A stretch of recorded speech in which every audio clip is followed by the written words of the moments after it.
Hello everybody and welcome to my channel. My name is Vivalina and today we are touring the cold section of Steinheimer Zoo. So we are starting here with the red panda. This is a side habitat. This is not actually in-game functional. It's more meant as, this habitat you would put the single red panda in when you need to separate them. But right now the two of them live here happily, even though regularly in zoos I think they would be held alone. So yeah, here we can look inside and see if we can see them. I just heard some boxes, so I don't know. They probably are in the inside area of their habitat. But here you can walk around and see if they are climbing. So I don't see any of them outside right now. I have this little bug with this enrichment item and it always keeps moving like they are ghost pandas. But well, what am I gonna do about that? So let's quickly check if we can see them over here in their inside area, and I think we will be in luck. There's one of them playing and the other one just joined. So maybe they were taken out for, some vet research. No, that doesn't make sense. We're in sandbox, so maybe for some, just checking if they're sick. So yeah. They have their little climbing frames in here where they can go up, and also this is where they have the snow, which would make sense that inside they do have it. And I see probably this is what happens. They walk on this and they clip out of the habitat, which makes absolutely no sense. But alright. Yeah, so let's look over here. We have this little plaza. You can get some coffee. You can use the toilets.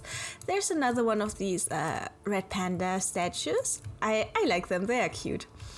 So then if we look over here, this is where we would find the snow leopards. So their inside habitat is also rather barren. There is one climbing through the wall again. I don't know what's up with them all climbing on these wall pieces right now. That's rather unusual. Let me show you what I mean. Like, what is it doing? It's only half a leopard. The climbing. Well, we saw that. And then, yeah, you can go here outside, and if you're lucky, you see what we do. And this is snow leopards being here. So I would say this is a great visit. We are in luck. You, of course, have this high fence because they can climb quite high. And that's also why it's like an electrical fence. So don't stick your fingers through it. Then over here, this is the background, the South American habitat. What am I talking about? The South American house, of course. And in front here we have the wonderful Bactrian camels. To be honest, I was a bit surprised that they need snow, but that's why they are adjacent to our wonderful little code area. And then here's also some information about Mongolia. I used the old trick of insinuating that there is text, and yeah, just to shield a bit off of the snow leopard habitat. Let's quickly take a walk down here. I will run. You should never run stairs, but these aren't stairs. So yeah, here you also can look inside the backside of the Japanese macaque habitat. So this is their inside space where you can check on the back of the Japanese restaurant, which we saw in last week's episode.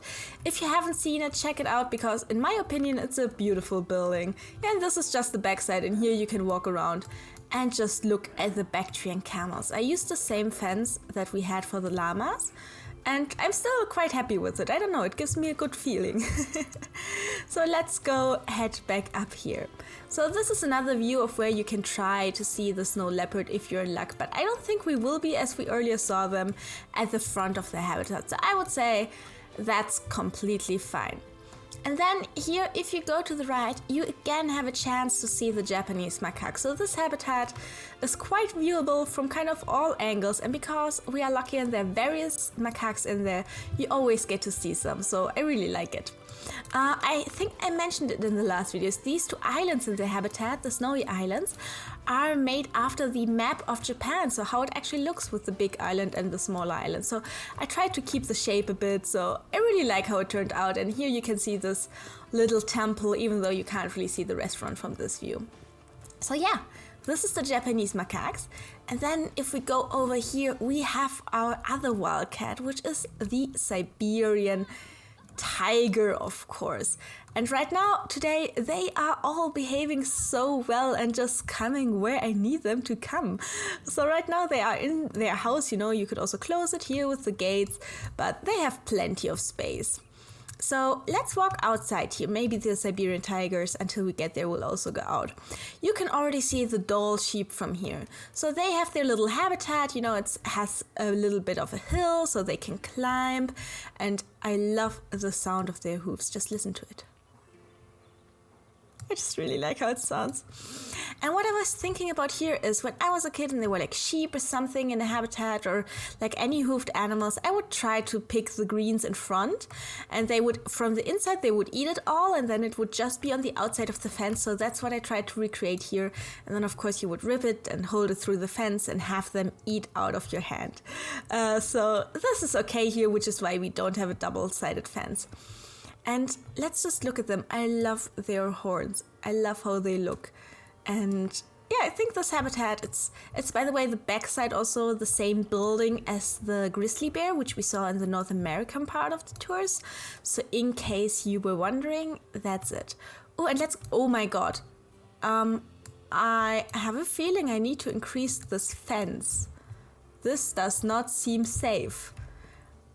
I mean, come on, tigers are quite heavy animals. Are they actually able to climb into a tree like that? I doubt it. To be honest, I doubt that. But yeah, here you can look inside the Siberian tiger habitat, and there's also one of them swimming. Otherwise, you know, they have the space. Sometimes they come up to the rock. I will make sure to include some cinematics of that at the end of the video, because I just really like how it looks when they go up. And here's the other one climbing. It's a bit glitchy when they try to go in the water, so I will not look in case he decides to do that, or she. Yeah, and otherwise they really like to take a swim. So I built them this little pool here, mostly also, you know, to have this fence more secure for the guests, but they do like to swim. And this one seems to really like to climb trees. I don't know, is this really realistic? Siberian tigers sitting in trees? I don't know about that. Let me know what you think. Anyhow, if we turn around here, it's time for our next habitat. And yes, this is quite a dense area. So you have lots of things of exploring to do, and you see all the cute animals. So here we have my adorable little Arctic fox. I just jumped into the habitat. I know I shouldn't do that, but there's one of them doing the cute thing they do. Do it for us. No? Damn, I thought it would do this jumping emotion. But anyhow, in my opinion, they are just super cute. Let's go outside and be a guest again before security catches us doing this kind of illegal stuff here. So yeah, this is the Arctic fox habitat. They have a little inside area and outside area. And this is where it goes to water views, which is something we will be exploring in next week's episode. So if you want to see that, don't forget to hit the subscribe button to get notified when the next video comes. And then, of course, we have a cold area, so we have the king penguins as well. They also, you see, they have this inside building. It's rather simple. It also has a little pool with a ramp here where they can go inside and swim far away from the guests. And otherwise, they still have enough space, even though it's so many of them. So, I don't know. I love the penguins, how it looks when they walk. And I was hoping to see one of them do this thing where they glide on the ground, because I just really like how that looks. But it doesn't seem like they plan to do that for us right now. I guess that's okay, you can't force them. So we are almost exiting the cold area. There's just one more thing to see, and this is the Arctic fox inside the house viewing. So the guests get a pretty broad view inside here where they can see, now it's doing it. The Arctic fox is playing inside, running around, having, you know, like their snow and their toys. So this is also meant because they are really sensible and they don't want to be outside when it's warm. Yeah. So this is actually it, and this is the original entrance. I might still work on that because I'm not so happy about it, but I just wanted to quickly show it. And here's where it goes to the grizzly bears, and over there to the North America section, in case you were wondering. So this is the end of the video. I'm gonna leave you with some fun red panda climbing fails. And if you liked the video, don't forget to hit the like button. Also, click subscribe so you get informed the next time that there's a new video out on Steinheimer Zoo or in general on my channel. And if you haven't done so already, feel free to check out the last videos of the series in the playlist of Steinheimer Zoo.